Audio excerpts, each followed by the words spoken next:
Hello guys, আসো আজ তোমাদের একটা জিনিস দেখাতে নিয়ে যাচ্ছি। কার বাড়িতে ঘুরতে নিয়ে যাচ্ছি দেখো। আসো, চলে আসো। এই যে এটা কাকিমাদের বাড়ি, এইখানটায় কাকিমা রান্না করে।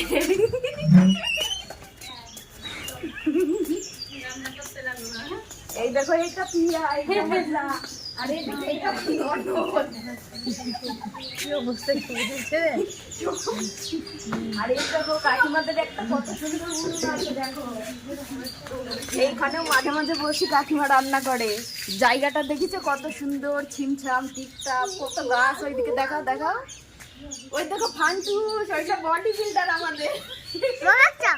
আরে বডি দেখাও, লোক এসছে। এই তো সবার ছবি উঠে গেছে, আর কারোর ছবি তুলতে হবে না, শুধু কাকিমা নাই। তো এই যে এবার বাড়ির দিকে যাই, সব দেখিনি গেলাম। কাকিমা মনে হয় ভিতরে রান্না করছে, জানো তো? তোমরা কি দেখতে পাচ্ছ? দেখো কাকিমা বসে রান্না করছে। আর কাকিমা কিন্তু খুব সুন্দর রান্না করে। দেখলে হবে না, কাকিমাকে খরচা আছে। হ্যাঁ, কাকিমার চারিদিক একেবারে টিপটপ, পয় পরিষ্কার, আবার হাতের রান্না বান্নাও সেই একেবারে। তো সব দেখালাম, এইবার হচ্ছে চলো বাড়ি যাই। হ্যালো গাইস, তো দেখো এখন কি কি রান্না বান্না চলছে। এখানটাই হচ্ছে বাটা মাছের ঝোল। কি ভাবছো একটা বাটা মাছে আমাদের সকলের হয়ে যাবে? একদমই না, এটা বাবা খাবে। আর এই যে এইদিকে আমাদের রুই মাছের ঝোল হচ্ছে, এখনও ফুটছে, দেখেছো? আর কালারটা দেখে এত সুন্দর লাগছে, দেখেই বোঝা যাচ্ছে কতটা টেস্টি হবে। আর এইখানটায় এই যে উচ্ছে, আলু, ডাঁটা সব কিছু দিয়ে একটা শুক্তো বানিয়েছি। আর এইখানটায় আছে অরলের ডাল। তো এই সব মিলেই রান্না। আর তোমরা কি ভাবছো বলো তো, যে আমি রান্না করতে করতে ভিডিও করছি মানে রান্নায় লবণ বেশি দিচ্ছি, রান্নাটা পুড়িয়ে ফেলছি? একদমই কিন্তু এরকমটা নয়।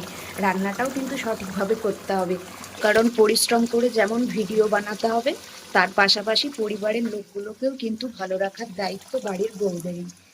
তার জন্যেই দেখো এখন রান্নাবান্নাগুলো সব কমপ্লিট হয়ে গিয়েছে। আর তারপরে আবার রান্নাবান্নাগুলো কমপ্লিট করার পরে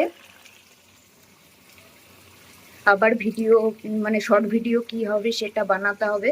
তো এখনকার মতো ব্লগটা এই পর্যন্তই শেষ করছি। আজকে একটু ছোট হয়ে গেল ব্লগটা।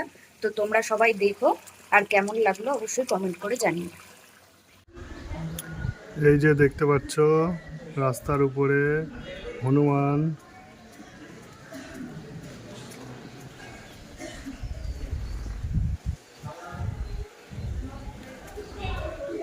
এই যে বাচ্চাটা।